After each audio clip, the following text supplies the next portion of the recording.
Hey, Wolfpack fans, Dustin and I are here for this week's Hurricane edition of the podcast. I will take a quick look back at the Wake Forest game, get Dustin's Notre Dame insight, and become weatherman with our best predictions for Hurricane Matty Ice. So let's get into it.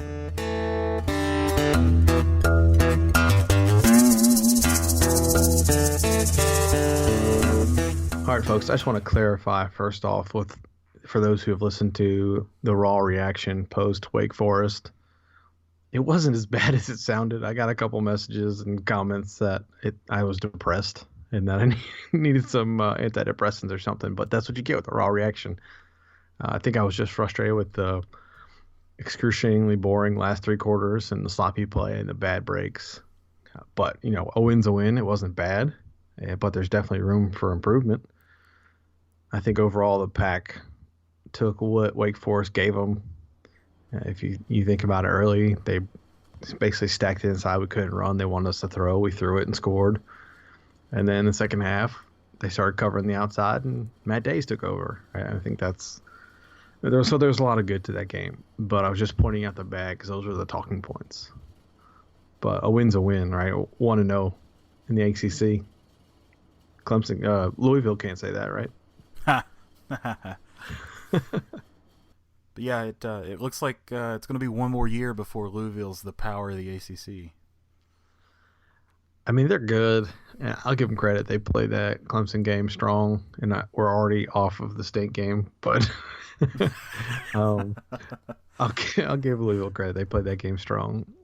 But I expected Clemson to win. I think Clemson's still Clemson. Playing at home, that's what I expected. And the same for us. I had no doubt that we were going to win that game against Wake Forest. I know they were 4-0 and they had all the hype and yada yada yada. But I mean, I think we're the better team. I will say I think they're very well coached. I said that in my raw reaction after the game. Dave Clawson has got them playing a lot better. It's kind of they're disciplined and they're going to win a few more games. And I mean, I'm going to expect them to go to a bowl. And I think. Our guest last week, Riley Johnson, I think he was right. I mean, they could win 8 games this year just based on their schedule alone. If once they get Hinton back as their quarterback, I think they'll be okay. So it was a good win, but I wasn't ever really worried. Well, that's one of us. I mean, we're a better team. We should have beat them, but we've done nothing this year yet to really give me confidence in anything, Yeah, the consistency is not there, and so I understand when people are, hesitant to, pick us or whatever. It's just the NC State kind of level of confidence there is still kind of status quo because we're not playing at any kind of level that we can expect to do anything. So I get it for sure. I do want to talk about Sean Boone's targeting penalty and why it was wrong. I kept seeing a lot of misinformation going around, and so what I did was I went out and read the rules. And so it's I'm just going to go ahead and read a little bit of this rule here. It says, no player shall make forcible contact to the head or neck area of a defenseless, and says, see note 2, with helmet, forearm, hand, fist, etc. This foul requires it be at least one indicator of targeting, and explains what targeting is: leaving your feet, crouch, thrusting upward, leading with the helmet to a defenseless player, blah, blah, blah. So it's got to be 2 things, right? It's got to be one of these qualifications, which we'll share this image out or these notes out. So it's got to be basically leading with the helmet against a defenseless player. And they define defenseless player as these. Now tell me if the Wake Forest tight end running an open field, having just broken a tackle from our linebacker, qualifies for any of these.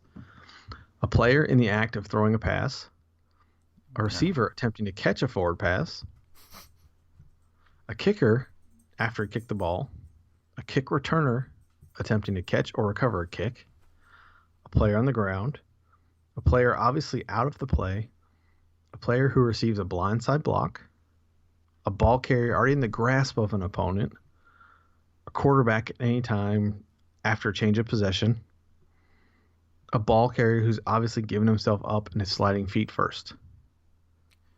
Yeah, no. Yes, exactly. No, he doesn't. He's not any of those. And I'm really upset that nobody on our side is, you know, trying to free Sean Boone, right? I started that hashtag free Sean Boone, right? This is baloney. Like this is BS because now he's out for the half of the Notre Dame game when all it takes is reading some of the rule. Now, if I want some kind of, I would ask for some kind of justification. Say, all right, why was this targeting or whatever? I think that's what they call it, targeting. Yeah, right. He's not defenseless. He's running with the ball. He's the carrier of the ball. He's a freaking 270-pound tight end. Well, I don't know. You could ask for justification, but what are they going to say? They're not just going to reverse the decision now. I don't know. I expect nothing from officiating. I never will. Yeah, and I get that, but I'm just, it's a frustration that, our best tackler is now out of half of the game because of incompetence by the referees. That's to me, that's frustrating. Yeah, it is. I mean, we'd always bitch about officiating, but this one is kind of the double whammy, hurts then and hurts now, but exactly. That's why, I'm not going to bitch too much about the mystery chop blocks and some of the other things that went on, but this is blatantly wrong. And Joe Giglio was tweeting about it, and he was saying how he thought it was the right call, but none of these qualifications, are relative to the penalty. It doesn't apply. And so I just don't understand why we didn't try harder to at least get his first half suspension lifted, because I think that's just wrong. Yeah, I don't know. Maybe the conference gave some kind of explanation that we just haven't heard. That the school didn't see the point in fighting. I mean, I highly doubt it, but I hope so. I hope you're right. I don't know. Anyway, so I was a little frustrated with that. I wanted to clarify that because there's a lot of people don't know what targeting is, or they don't know what the actual rule is. So that's the rule, and I'll post them so you can look them up. But it's clearly stated, and he was none of those. But anyway, on a positive note, how about Kyle Bambar making a 48-yard field goal? Apparently, if you kick the ball in from the field, you get 3 points. I hadn't seen that yet, but apparently that's a thing now. Yeah. I was sitting there looking at Wake's kicker in the first half, and I'm like, God damn, it must be nice to have that, And then thinking back to the Sadie years, like, we never struggled with a kicker, but right. I guess that's Tom O'Brien coaching. He can, coach kickers. So, if you go back, and someone brought this up while we were at the game, NC State has probably had just as many pro-level kickers as they have pro-level quarterbacks. Yeah. I mean, we used to have a great tradition of having really excellent kickers. And Sadie's the all-time leading scorer. But going back to Primonti and all those other guys, I mean, there's a ton of good kickers. Yeah. So it's kind of weird though. We've been struggling the last few years with the whole kicking duties. We should just get shirts made, like quarterbacks, kickers, and bass fishing.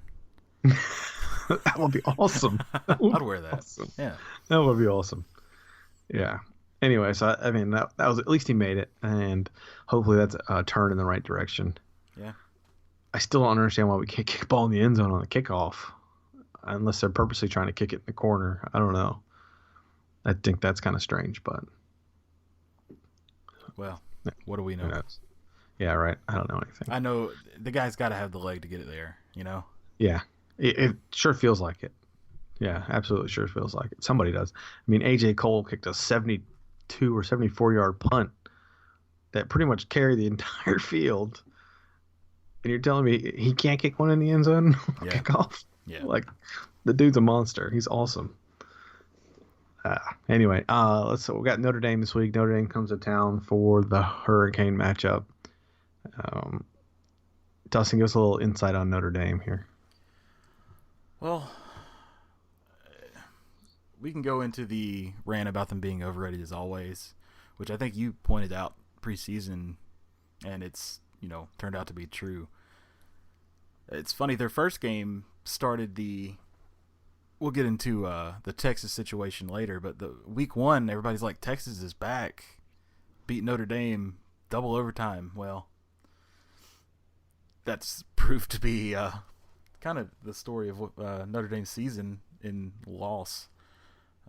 2 wins, one over Nevada and Syracuse. Haven't beaten a good team yet. Do we count as a good team? Yes, 4-1. I'll take it. I mean, they've lost to Michigan State, ranked 12th at the time. I don't know where they're at now. Lost to Duke, which is kind of mind blowing, and then the Texas loss. Texas is awful. Their best win, I don't know, Nevada or Syracuse. I guess Syracuse is their best win, and that's not saying much. They're go ahead. The Duke one just blows my mind. They lost at home to Duke, who Wake Forest just whipped. Yeah, I think that says a lot about them. It says a lot about Syracuse too, I think. But if we go into the college football, transitive property. But it's my favorite property. Yeah. Other than that, you're going to see them throw the ball nonstop, weather permitting. 15th in the country in passing, 327 a game. 74th in rushing at 167. This speaks volumes about football today. They average 39 points a game, and that's good enough to be 32nd in the country. Holy crap. Where's defense? That's amazing. Yeah. Points against, they give up 33.4 a game. That's 100th. So holy cow. Their defense is garbage. That's amazing, man. If you think about it, especially, so many different angles. Like you said, they're 32nd with 39 points scored. It's Notre Dame. When's the last time they averaged 39 points a game? Right? They used to just running the ball, and holy cow. I think that's a couple of things. One, the game is about throwing now, Yeah. But when your defense is that bad, it's kind of I call it I never call it that, but I'm going to now. It's the Carolina rule. You have to throw the ball to stay in the game, Yeah. And I think it could be that I don't know. I mean, their quarterback's good, so I guess they're built for that, but they have to throw, Yeah. Kaiser's got a ton of yards, I believe, right? 1,500. Holy cow. Already. 62.9 completion percentage. That's pretty good. He averages over 10 yards an attempt. That's the one that kind of jumped out at me. Wow. You're not going to see any little BS bubble screen type plays for 4 or 5 yards like, you may see from us. Oh, the bubble screen. Somebody was pointing out, I think it was Proden. I'll give a little shout out to Proden. Bubble screens. I think we had 7 bubble screens or 6 bubble screens in that game against Wake Forest. And if I'm doing my math correctly, it led for -4 yards.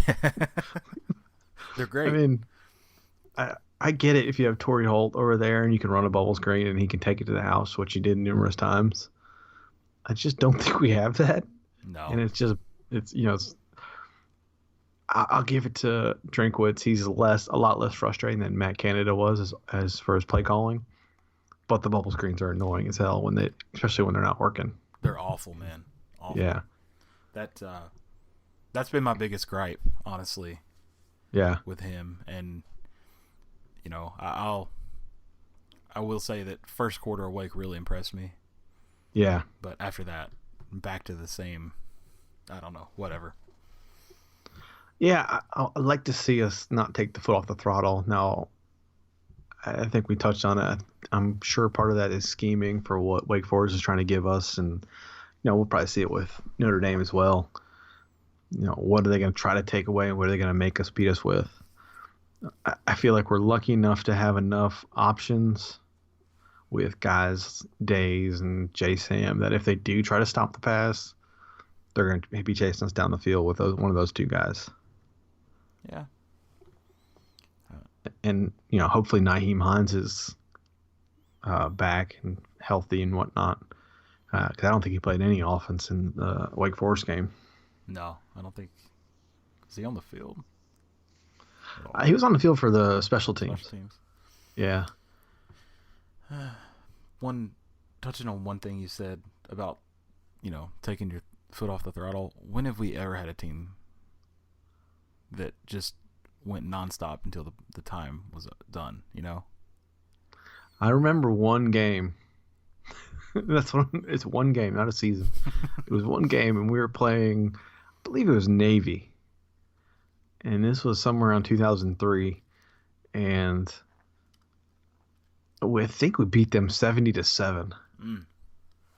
And I think it was because we were trying to score. I think they just kept throwing like pick sixes or something. If I recall this correctly, I was watching. I might have been kind of inebriated, and No. and I really think we just destroyed them that game and just did not stop. And I don't know if that was a revenge game for something else. I don't remember the context, but that was the last time I remember us just pummeling somebody. Yeah, it's just not a common theme, but yeah, their quarterback's really good. They got their lead rusher's got 340 on the year. Who's their leading receiver? That's where I was going next. First off, he's having a killer year. He's got close to 550 yards already, 6 touchdowns. I don't know how to say his name.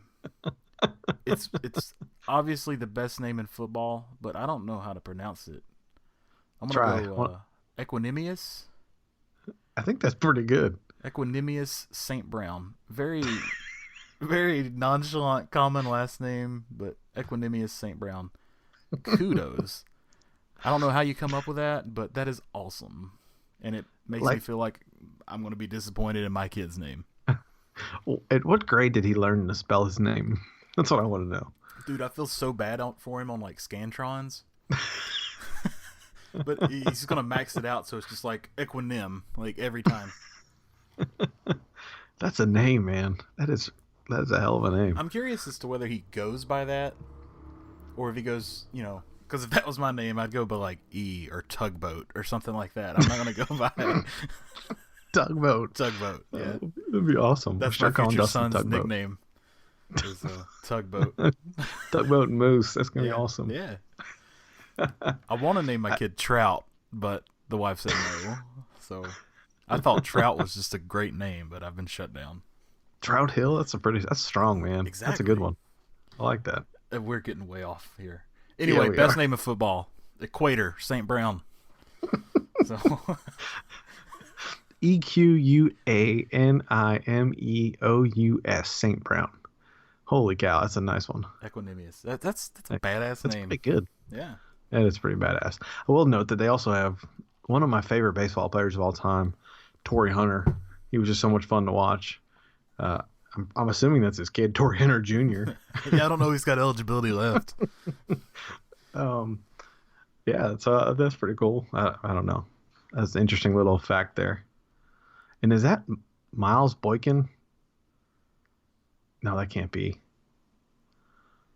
I was thinking it was the brother of the TCU quarterback. I don't remember. Yeah, I have no idea. Yeah, I'm making shit up now. Got below him, Durham Smythe. This is good. It's like a Carolina roster here. Yeah, sorry. And Kevin, you would imagine Stevenson, but it's Steverson. Well, all name team at Notre Dame. Anyway, let's go back to the Equanimous. Okay, so the Hurricane is that gonna play a role? I don't know. The latest track, if you follow the tracks, there's been like 45,000 different tracks. Has it taking a hard right turn? So, we might miss us. Yeah. I've seen the one where it like loops back and kicks forward in the balls again. It's like, let's just get him again. Yeah. I don't know if it's going to be windy, obviously. And hopefully it's not too wet, but I'm expecting some kind of weather. Yeah, I think probably impacts them more. Like an inch or two on Saturday. Okay. I think that'll be worse than the wind. Yeah. I don't know. It's going to be a shitty day for football, basically. I think that impacts them more. If they're trying to throw the ball, I don't know how much they run it, but if they're trying to throw it, with that kind of wind, especially deep balls. So they throw a lot of deep balls. They might try some bubble screens. Hey, that's our game, man. We should have that shit covered. No, I don't know. The hurricane obviously is going to have an impact. I'm just not sure what kind. I do believe it was I don't know if that's my freshman, sophomore years at state or if it was sophomore and junior years, but the first two home games of the year were played in just blistering hurricanes. I don't remember which ones they were, but I remember being there as a student, and there was like 6 people in the stands for the South Carolina game. It was awful. It was wearing our ponchos, just ripped drunk, and there's nobody there. There's maybe like 20 people, 20 students in the stand. We're having fun. You know, it was a lot of fun, but it was just gross. And the game was 10-0. We shut them out. You know, the other one was Ohio. I think that might have been Philip Rivers' first year. And we beat them like 34-31 or something, if I remember the score. Beating by a field goal. That was in a hurricane, too. So I think our hurricane record is pretty good. So I like that, actually. People are wanting the game canceled or moved. Why? It's just rain. Like, if it was going to be like 90-mile-an-hour winds, sure, but bring your rain gear out, have you a few drinks, have fun in the rain. It's not cold yet. It's okay. It's not going to be like the Belt Bowl. Oh, God, that was miserable. Oh, I try not to drop the F-bomb on the podcast, but the Belt Bowl merits it. That was awful. So, it's going to be warm-ish, a little bit of rain. It'll be fun. Yeah, I don't know. I wouldn't say I would have hated a Friday night game as opposed to a nooner on Saturday. You know, if they're gonna move it, like bump it up a day and make it at night, it'd be awesome. Yeah, I'd rather it be Friday so I could watch football the rest of the day on Saturday. Yeah, that's kind of my thought as well. Anyway, I think it might hurt them, but I don't think it's going to help us either. Yeah. We like to throw the ball now, so I've been bitching all year about wanting to see the run, so now's the time. Yeah, all it takes is a hurricane. Yeah. I think, you have it in our notes, the fact is that they're overrated like they typically are. They've got a bunch of talent. In the Vegas line opened up at Notre Dame -2 or 3, depending on where you went. It's moved to State as the favorite. So for those non-bettors, that means the heavy money's been on the Pack, which is a bit surprising. Just given the names and us, I don't know, but yeah, Pack favored by 2 now. Yeah, I saw. I'd seen the line, but then I saw another thing from Phil Steele where he said he still didn't see how Notre Dame wouldn't win, and his reasoning, which is, I'm not going to say we will win, but his reasoning is flawed because one of the things he threw out was that State was 0-6 against bowl teams last year. I believe it was 0-6. Okay. But looking at Notre Dame's schedule, I'm not sure they're a bowl team this year. That's a good point. So that's null and void. They're a bad team. We can hang with them, I think. I feel oddly better about this game than the Wake game. That's really strange. Well, it's not conference. It's shitty, overranked team. But they're playing for their season. That's the only kind of scary part of it. They can't lose, I mean, I can see it. I can see them, we're due for having a game where we get a bunch of turnovers and they stink, so there's likely they can turn the ball over quite a bit. So, maybe that plays in our favor. I'm not sure I'm as confident as I was going into the Wake Forest game. Yeah. I don't know. We'll see what happens. You want to talk about, a side note, about how seasons derail and it's never what you expect? Remember thinking about how, oh man, if Notre Dame comes to town and you got 2 undefeated teams, think about how that game will go. How will that be? And now you have a, awful, 2-3 Notre Dame team? Yeah. And a 1-loss State team. Our season could be worse. We could be Notre Dame. So. Yeah, we were talking about this before we started recording it. it's quite possible that Dave Doran could end up with 9 wins this year. Just, hear me out. It's kind of freakish. Or 4-1 right now. And the ECU game is going to just bug everybody all year. I get it. But Notre Dame stinks. Florida State stinks. Those are winnable games that nobody counted on before the year. Yeah. So, there's anything can happen. It's going to be a really strange, like you said, we could be on a different track by the end of the year. Yeah, but there's a lot of football left to play.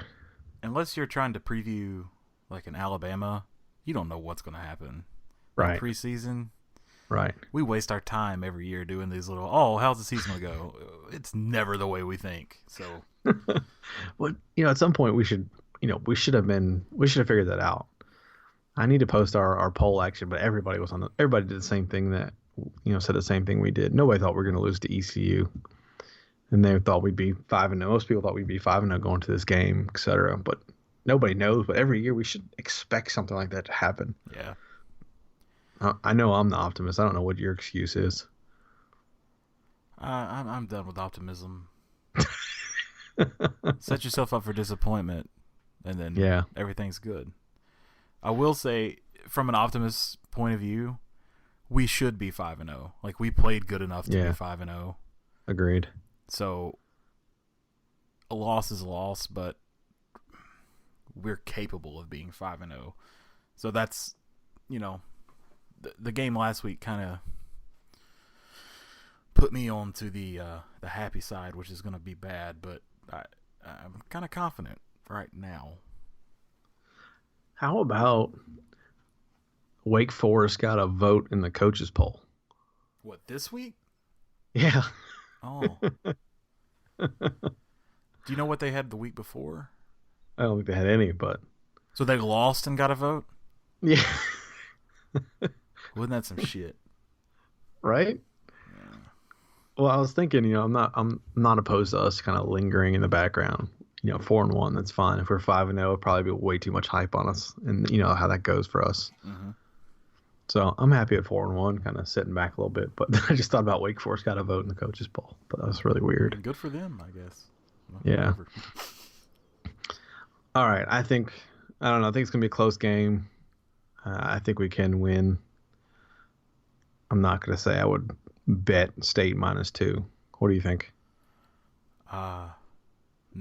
No, I wouldn't touch it. Yeah.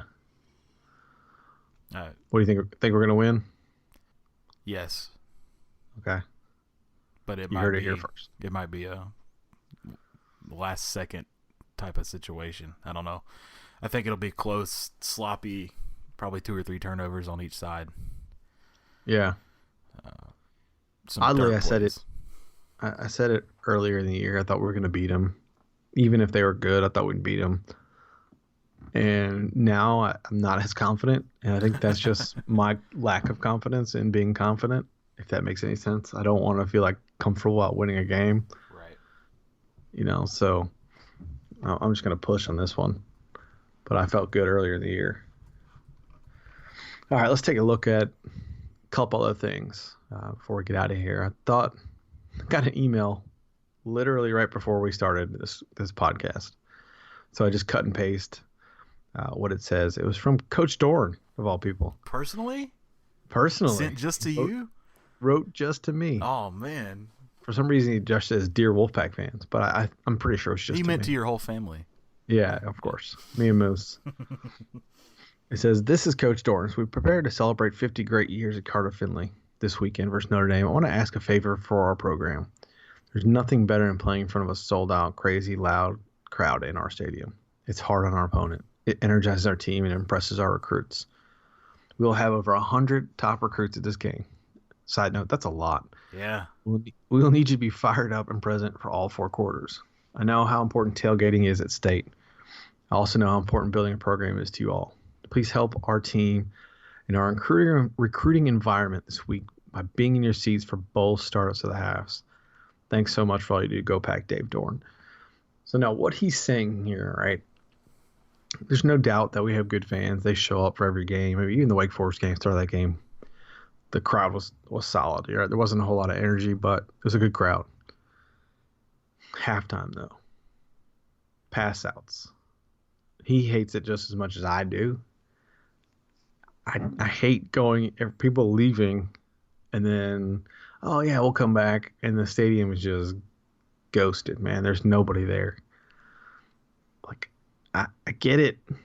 You want to tailgate, you want to have fun. Now, maybe they don't do a great job telling people when the second half's going to start. Well, no, they play it over the PA outside. I don't know if you can hear from where our parking spot is, so I'm not sure if you can hear from where everybody else is, And I get it, if you're close by, go outside, have a beer, whatever. But man, people will go all the way back to their spots and they settle in. They have TVs now, and people just don't come back, and it drives me crazy, man. I really just, if you're gonna make the effort to go to the game, why not go to the game? And I wish they would do something about pass outs. So, not just complaining about it. My idea has always been they should sell pass outs. Sell a season-long pass out, right? If you buy a season ticket and you want to pass out, $20. Now, let's say half the people buy them, right? Roughly 30,000 people. It's 600 grand. I'm sure we could use 600 grand, right? I mean, and now you have your pass out. Go and come back. Like, you paid for it, so maybe you'd be more inclined to come back. That's my thought. Wouldn't work. Why not? There's I don't know. There's an expectation that you can leave the game and come back. Right. You take that away, people will leave the game anyway. Especially the students. If you tell them they can't come back, it's just going to piss them off. But yeah, you have to start change somewhere, right? I mean, it's going to be rough for 1 year, right? I remember when they made the ticket change, the student ticket policy was, I was leading the charge. These people were communists when they made it into a lottery instead of first come, first serve and all this other stuff. I go on about that. This was back in the day. But they made the change, and now, it works. It sucked for that year, and it sucked for the people who were in that change, but afterwards, it settled down, and, apparently it works. Because students left, and new students came in, and that's all they knew. If you have these people that have had season tickets for 10 years, it's not going to be the same kind of thing. I don't know. People are still going to leave. I left at halftime and didn't come back. I didn't go out to drink. I left to go out and watch a football game because I can't get signal in the stadium. That's a problem. Yeah. That should be addressed. Yeah. That might keep some more people in the seats. It might. Yeah. If you have Verizon, you cannot use your phone in the stadium at all. AT&T works great. Yeah, I'm going to switch, I think, for that reason. But yeah, use my phone. I get it. Yeah, there's a lot of issues, right? We need better facilities from a fan standpoint, right? The concessions are awful. The lines are always long. Bathroom lines are ridiculous. See, that's the same thing everywhere, though, isn't it? I don't think so. I really don't. I think they really need to improve on that, and that's what you can use that 600 grand for. 600 grand every year. That would be where I would start. What's that? Sell beer. That's probably true. That's even more money. Yeah. Think about the money you draw in. People would stay. Yeah. It happens anyway. I mean, hell, there's spray painted over, stenciled over the toilets. Please don't throw mini bottles in urinals. So the drinking's happening inside. Make it a concession. Yeah.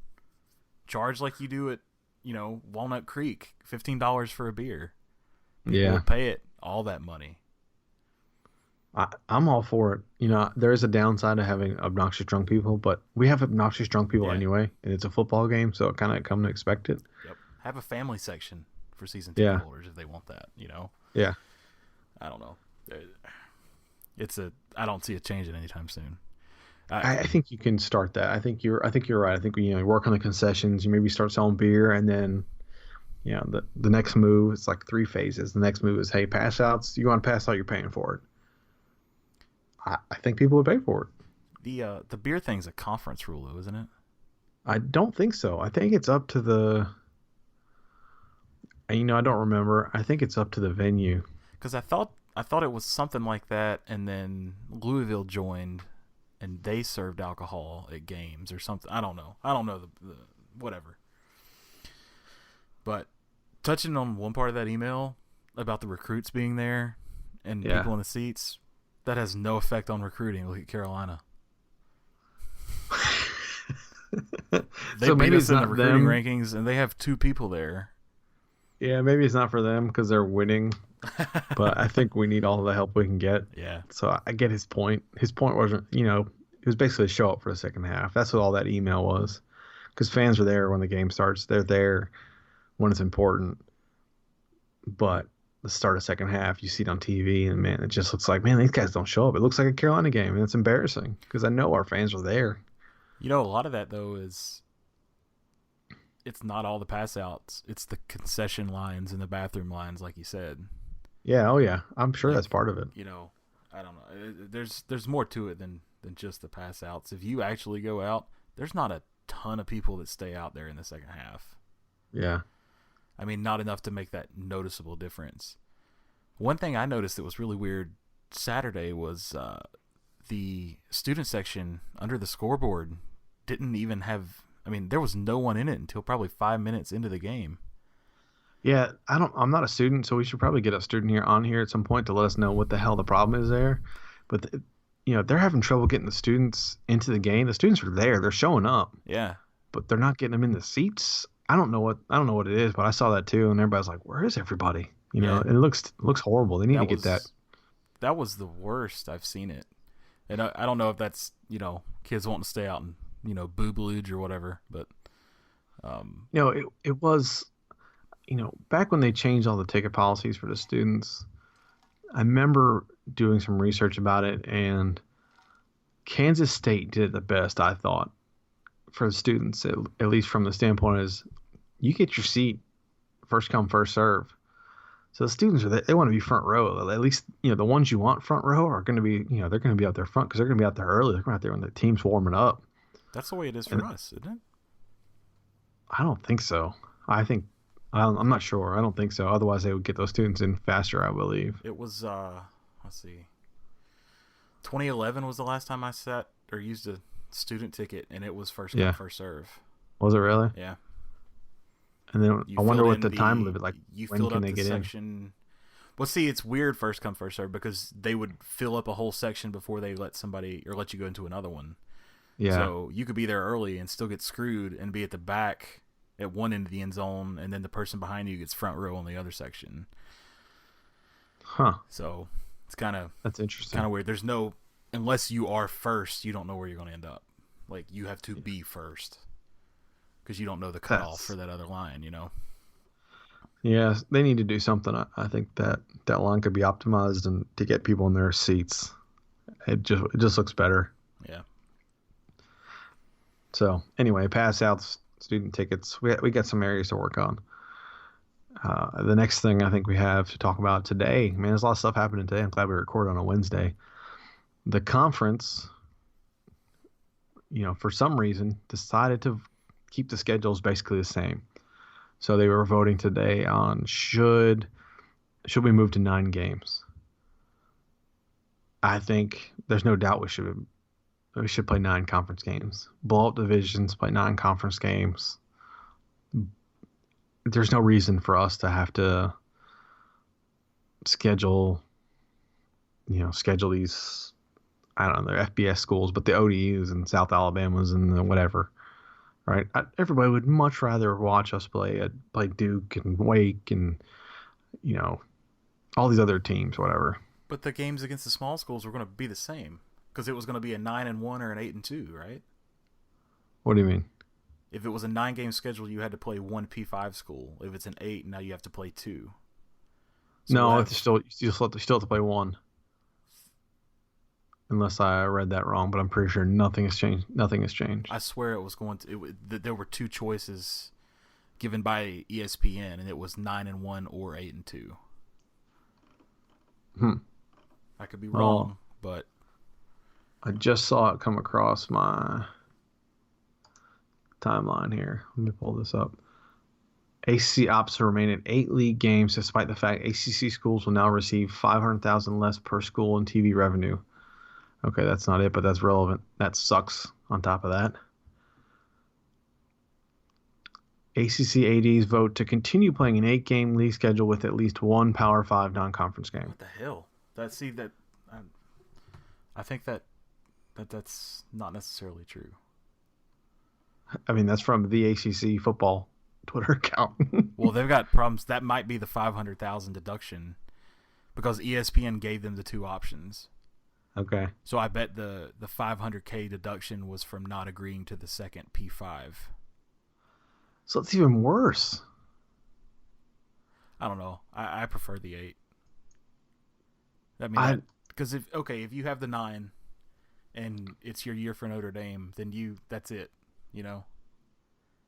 Fine. I don't care about Notre Dame. I don't know. I'd rather have the option of booking some other P5 school that we wouldn't normally get to see. You know, schedule, I don't know, a Michigan coming to Raleigh. You know, get a home and home with something like that.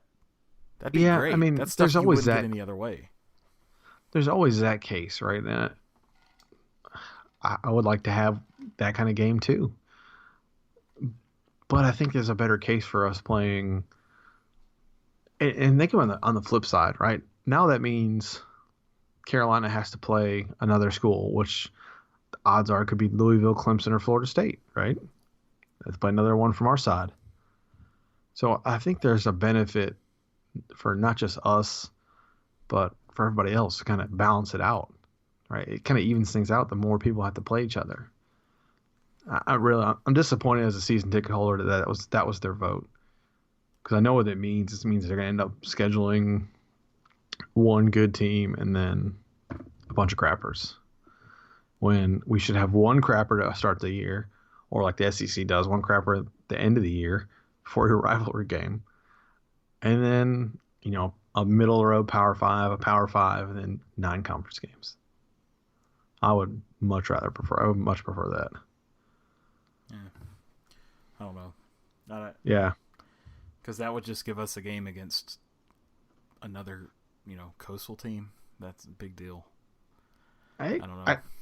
I think it evens things out. It might be not as sexy as a Michigan, but I think you still get that Michigan game. But now you don't have that ODU game or the Charlotte game or the App game or the ECU game, right? I don't know. It's harder to schedule those games, those big games, when you're booked for 9. Yeah. And then if the Notre Dame year is in effect, I don't know. Yeah. I would have much preferred the 8 and 2, but I don't really care about the 9 and 1. I can give the 8 and 2, but just keeping it the same, I think, was a bad move. And obviously, we lose money, makes it even worse. Yeah. Debbie went for the 9 and 1, right? I think that was her stance on it, but I'm not sure right now. Anyway, moving on. Around the country, other thing, interesting stuff.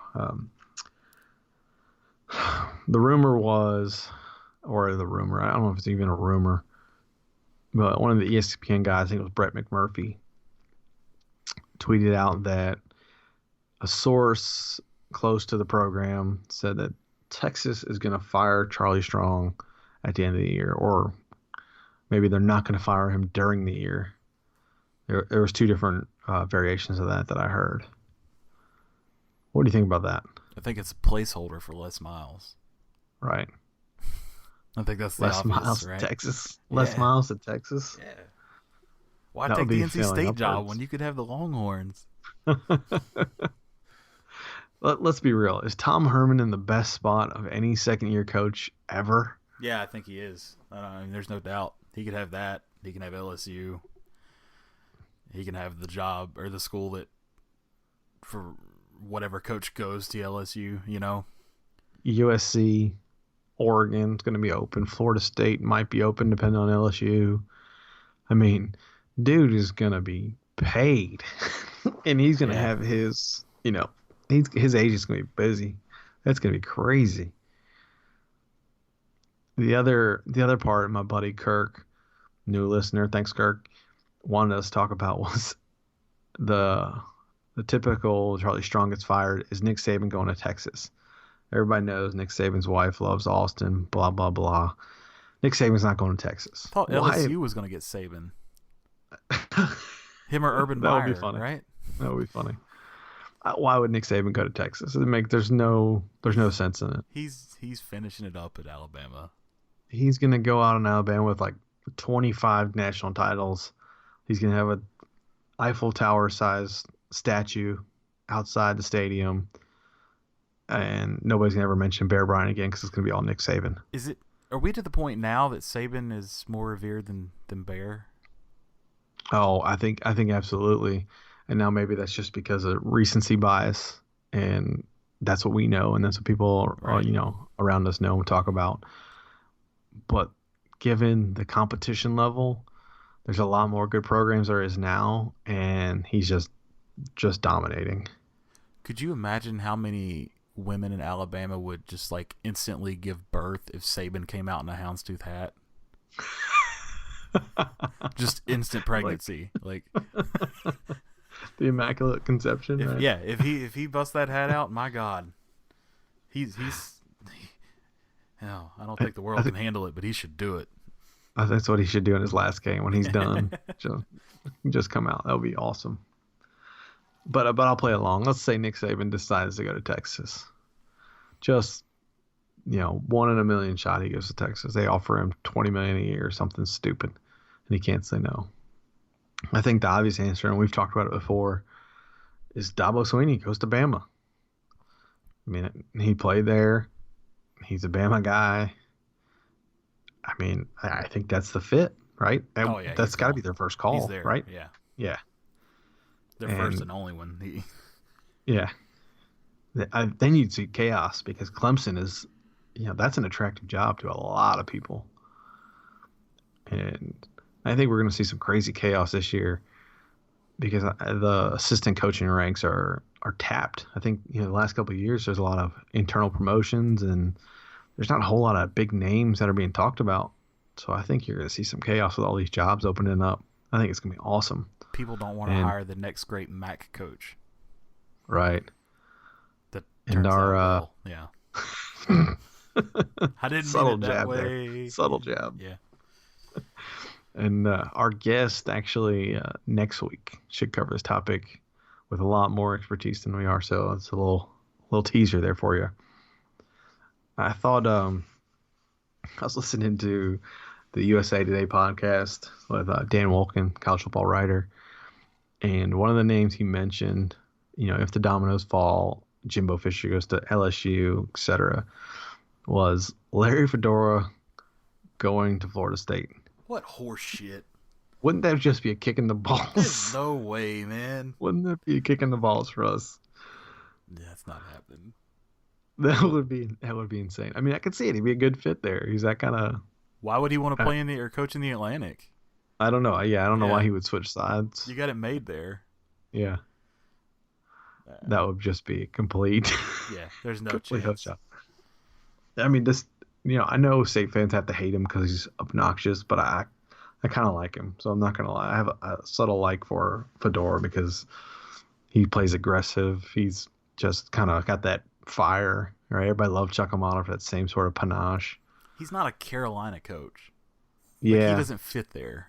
Yeah, and that's what I hate him because he's at Carolina, but he's not. You're right. He's not a Carolina coach. Yeah. He has a beard, for God's sake. Yeah, I think he weird looking beard, but it doesn't fit the Chapel Hill thing, I think he ends up in Texas somewhere, but that's a different story. Hold on. Dominoes fall. Okay, this isn't gonna happen. But say it did. Say Saban leaves. Dabo goes to Bama. Who goes to Clemson? Saban leaves. Dabo goes to Bama. Who goes to Clemson? Man, that's tough. Yeah. I mean, you'd have to get somebody. They bring Chad Morris back? No, he's not doing well enough. No, I mean, come on. He's at SMU. What do you expect? He's not. Yeah, I don't think that's the one. Who would it be? Sonny Dykes. I mean, I like PJ Fleck, but I don't know if he's got a big enough name for Clemson. From Western Michigan. the guy who they will probably get, and I think he's going to be an excellent coach, is Brom, John Brom, Jeff Brom, the Western Kentucky guy. Yeah. He's scoring points. He's got Western Kentucky ranked. I mean, that's not sexy for Clemson, but I think Clemson could probably do better. But man, I don't know. That's a tough question. Just in the back of my mind, I'm sitting here thinking, would Dabo leave to go to Bama? I don't know.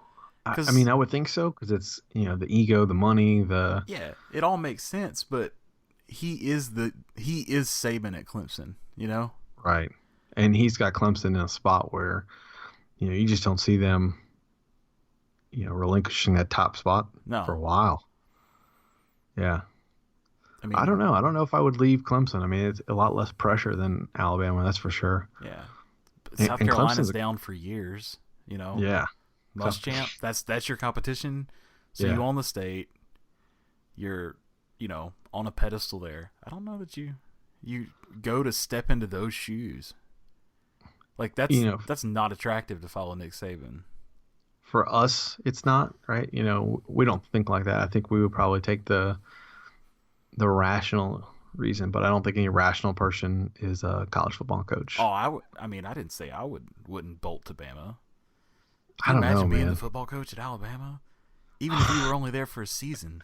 My God, things just happen for you, right? Yeah. Yeah. I mean, could you imagine a world where Lane Kiffin got that job? Oh God, he's gonna get somebody's job. Yeah. Lane Kiffin to Clemson? Oh, that would be awful. I don't think he fits the Clemson MO. Yeah. That would be awful. Well, man. Anyway, I think we kind of derailed. We should just do this a couple times a year. Dude, the silly season, it's a lot of fun to watch or listen to and watch, pay attention to, as long as you're not involved in it. That's too stressful for me. especially being us. Watching planes and whatnot. Yeah. Yeah, right. Don't get me started on Calipari. Should be the coach. Whatever. Basketball's far. All right, let's get on to our last segment here. It's our locks of the week. I think we're far from locks last week, so don't put your money on our picks. Oh, you bet the house. I want to make your mortgage payment this week. But we're back this week. We're going to redeem ourselves. Go ahead, give me your lock of the week. Tennessee +7. They can't lose. They do plus not 7. Lose. Yeah, Tennessee and 7 points. At Texas A&M? Yep. What's A&M done? What's Tennessee done? Everything. It'll probably be like 35-0 at halftime, and they're going to come back and win. Let's be real. Tennessee is the team of destiny this year, so nothing surprises me. Yeah, which means they'll get curb stomped this week. But it just seems like every year's one team that just pulls the randomest shit out of their hat and wins these games. And Tennessee's doing it this year for some unknown reason. They're doing it. I'm telling you, if they win Saturday, then they have Alabama next, and they're playing for a spot in the playoff. Because the second half of their schedule is garbage. Yeah. Like South Carolina, Vanderbilt, Kentucky. I believe it. So, they were games. The best part is that they were close to firing Butch Jones at halftime of that Appalachian State game. I mean, that first game of the year, they were like, "This sucks. This guy's awful." And dude, then who's going to be in lit, and I was ready. I mean, I can see that on the road makes it a little tougher. I don't think they're going to lose by 7 though. So, all right, I'll give you that one. My lock of the week, and I think I just switched it in my head. I was going with the ECU -20 at South Florida. Now, I know South Florida's pretty good, and their quarterback's good. But 20? 20 is a lot. Yeah. Unless somebody knows something I don't know. I feel like ECU at least covers 20. They've had a bad couple of weeks. They've had a bad couple of weeks, and they keep kicking us while they're doing it. Yeah. They just lost at home to Central Florida. Yeah, that's not good. No. That and the VT stomping,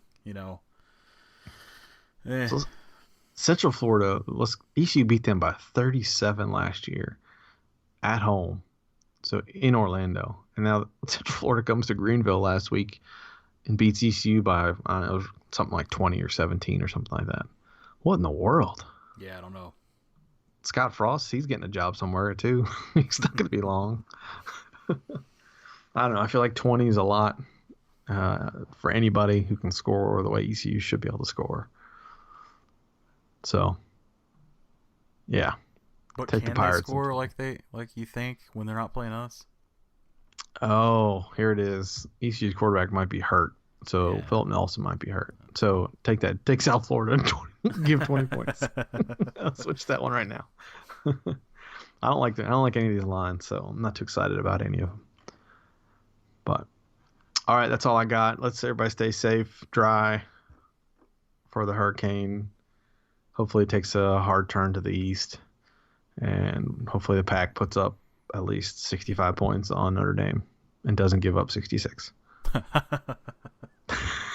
That's all I got. That's it. Yeah. All right. Good luck. Thanks for listening. Go Pack. Go Pack.